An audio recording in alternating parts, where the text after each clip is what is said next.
Assalamualaikum warahmatullahi wabarakatuh. Selamat pagi semuanya. Perkenalkan, kami dari kelompok 2 akan mempresentasikan tentang ide bisnis kelompok kami mengenai modus space, 3D printed modular house from plastic and play as waste.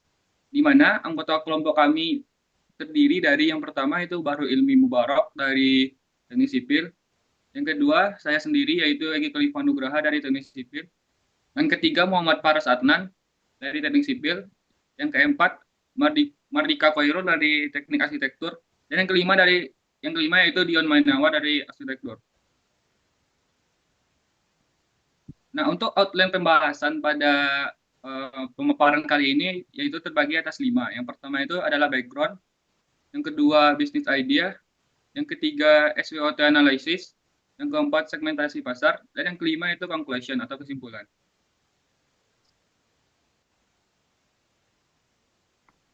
Oke, lalu selanjutnya itu backgroundnya sendiri. Jadi latar belakang ide bisnis 3D printed modular house from plastic and fly ash waste ini berakar dari kebutuhan akan solusi yang lebih berkelanjutan dalam industri konstruksi.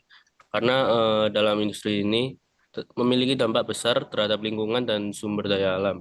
Ide ini lahir sebagai tanggapan atau solusi terhadap beberapa permasalahan terkait yang ada saat ini, yaitu yang pertama ada peningkatan kesadaran lingkungan. Jadi meningkatnya kesadaran akan masalah lingkungan ini mendorong permintaan akan solusi konstruksi yang lebih ramah lingkungan.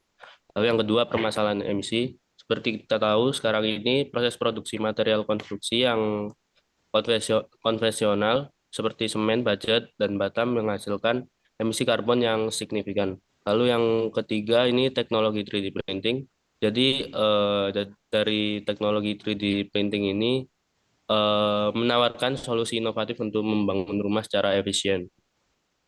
Lalu yang keempat ini inovasi dalam material konstruksi. Jadi penggunaan inovasi ini untuk mempercepat transisi menuju masyarakat yang lebih berkelanjutan.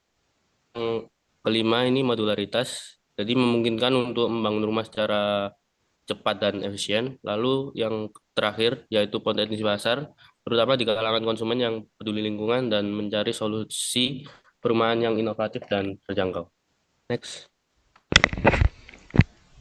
Baik, berikutnya untuk penjelasan apa sih bangunan kita inovasi yang kita lakukan. Jadi teknisi dari Modus Space ini tuh bisnis konstruksi modular yang berbasis 3D printed dari limbah fly ash dan limbah plastik. Jadi plastik sama fly ash ini tuh dicacah, lalu diproses lagi dan dicetak dengan 3D printed yang bertipekan fuse deposition modeling. Yaitu untuk menghasilkan panel-panel gitu seperti kayak balok, kolom, dinding, sama seperti hingga atap. Jadi menyeluruh dalam sebuah bangunan. Lalu dengan menambahkan lapis demi lapis per lapis hingga mencapai struktur produk yang lengkap. Next.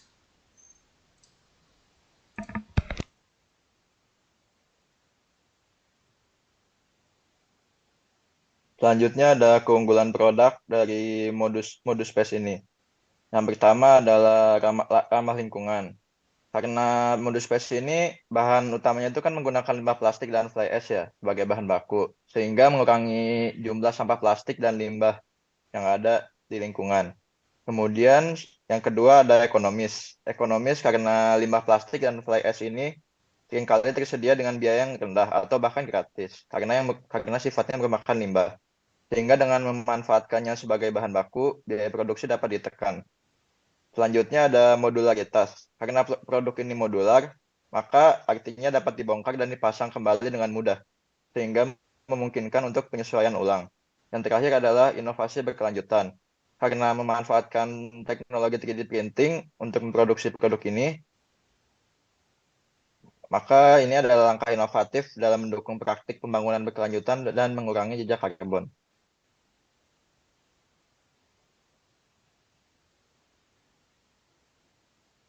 Nah, lalu selanjutnya kita melakukan analisis strength, weakness, opportunity, dan threat dalam menentukan bagaimana sih keunggulan dan kelemahan dari produk ini.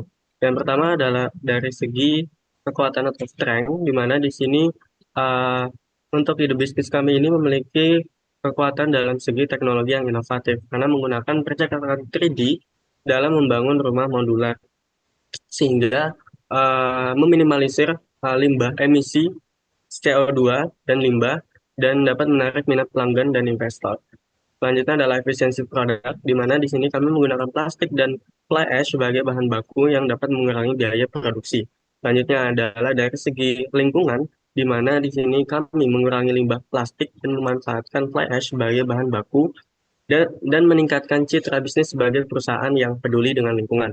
Selanjutnya di sini adalah terkait modularitas, di mana tadi juga disebutkan bahwasanya pendekatan modular ini memungkinkan untuk desain yang fleksibel dan adaptasi terhadap kebutuhan pelanggan. Terus adapun dengan weakness, kelemahan dari ide bisnis ini, yang pertama adalah ketergantungan dengan teknologi. Mana di sini bergantung pada teknologi percetakan 3D yang dimana memungkinkan untuk menghadapi risiko gangguan dalam produksi. Jika ada masalah dengan peralatan ataupun saat pemeliharaan. Selanjutnya adalah keterbatasan material, di mana di sini ketersediaan bahan baku, plastik dan juga fly ash mungkin terbatas, tergantung pada lokasi dan ketersediaan pasokan.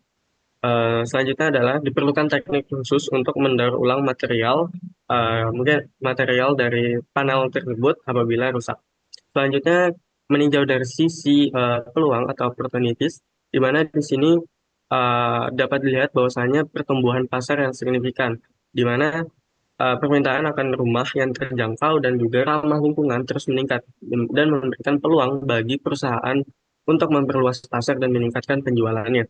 Selanjutnya adalah kemitraan yang strategis, di mana di sini kami bermitra dengan pemerintah atau organisasi lingkungan yang dapat membantu perusahaan untuk mendapatkan akses yang lebih baik ke sumber daya dan pasar yang potensial. Selanjutnya adalah inovasi kami, merupakan inovasi produk unggul, di mana ada peluang untuk terus mengembangkan teknologi dan proses produksi untuk meningkatkan efisiensi dan keunggulan kompetitif. Selanjutnya adalah ditinjau dari sisi ancamannya, yaitu threats. Yang pertama di sini adalah perubahan regulasi lingkungan, di mana perubahan regulasi ini terkait dengan pengelolaan limbah dan bahan bangunan yang dapat mempengaruhi ketersediaan bahan baku dan juga biaya produksi. Selanjutnya itu adanya teknologi yang serupa, di mana di sini munculnya teknologi alternatif atau pendekatan konstruksi lainnya yang dapat mengurangi daya tarik pasar bagi produk ini. Selanjutnya adalah fluktuasi harga bahan baku dan eh, persaingan antar ide bisnis ini, di mana perubahan dalam kondisi pasar seperti fluktuasi harga bahan baku atau permintaan yang menurun dapat mempengaruhi profit dari bisnis ini. Nah, selanjutnya dari analisis SWOT tersebut dapat ditinjau bahwasanya dapat dilihat yang di bintang tersebut lebih banyak kekuatan daripada kelemahan dan juga lebih banyak kesempatan opportunities daripada ancaman.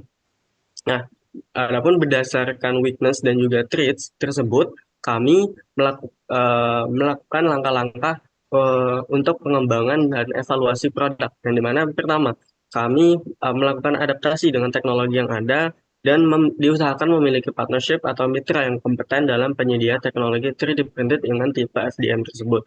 Selanjutnya, kami juga melakukan uh, bekerja sama dengan beberapa pihak seperti pemerintah hingga komunitas peduli lingkungan sebagai pihak pengumpul sampah. Selanjutnya adalah sebelum dirilis, kami usahakan untuk mencari solusi yang relevan agar 3D printed ini digunakan dan tidak mudah rusak. Next.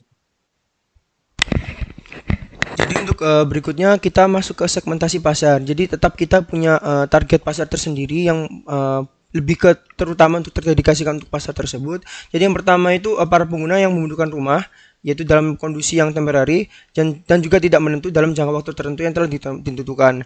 Lalu berikutnya kita juga punya target pasar yang dimana sebagai shelter untuk pasca bencana alam. Jadi seperti gempa atau tsunami. Jadi seperti itu yang ada di daerah sekitar Indonesia dulu.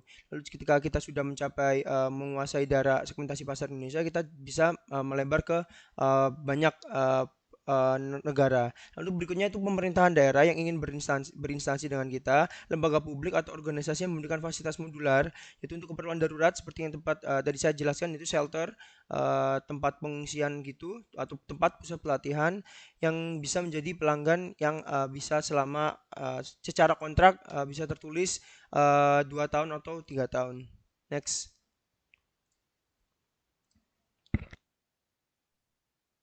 Dan selanjutnya adalah di sini kami meninjau juga rencana keberlanjutan usaha kami selama beberapa tahun ke depan, di mana di sini di tahun 2024 kami melakukan fase inisiasi, di mana di sini pembentukan tim, proses trial dan error produk, kerjasama dengan beberapa stakeholder, dan menguji bagaimana kelayakan dari bisnis ini. Terus selanjutnya, di tahun selanjutnya kami melakukan fase pengembangan, di mana di sini untuk produk udah jadi dan di sini kami melakukan pengembangan inovasi produk tersebut berdasarkan evaluasi yang udah ditentukan selama proses evaluasi. Selanjutnya kami melakukan pencarian modal investor sebagai uh, uh, biaya modal kami di awal. Terus selanjutnya di tahun selanjutnya 2026 kami melakukan fase rilis produk di mana di sini kami menargetkan 20 proyek hunian dan selama proses tersebut kami melakukan evaluasi terhadap produk yang telah digunakan. Selanjutnya yaitu tahun 2027 yaitu fase ekspansi di mana di sini kami memperluas target hingga 50 proyek hunian dan selanjutnya melakukan eh, kemitraan tambahan dengan beberapa kontraktor. Next. Kemudian ada conclusion. Jadi eh, apa? Modus space ini dapat mengoptimalkan limbah fly ash dan plastik yang dihasilkan. Maksudnya itu jadi dari sampah plastik dan limbah fly ash-nya itu digunakan kembali. Selanjutnya meminimalisir emisi yang ditimbulkan pada sektor konstruksi. Kemudian ide bisnis ini layak diimplementasikan karena memiliki target pasar yang luas dan banyak range-nya sektor opportunities berdasarkan hasil SWOT yang tadi. Kemudian terakhir itu dapat mendukung poin SGDs nomor 9, 11, 12, 13, dan 17. Next. Mungkin sekian dari kelompok kami. Terima kasih. Assalamualaikum warahmatullahi wabarakatuh.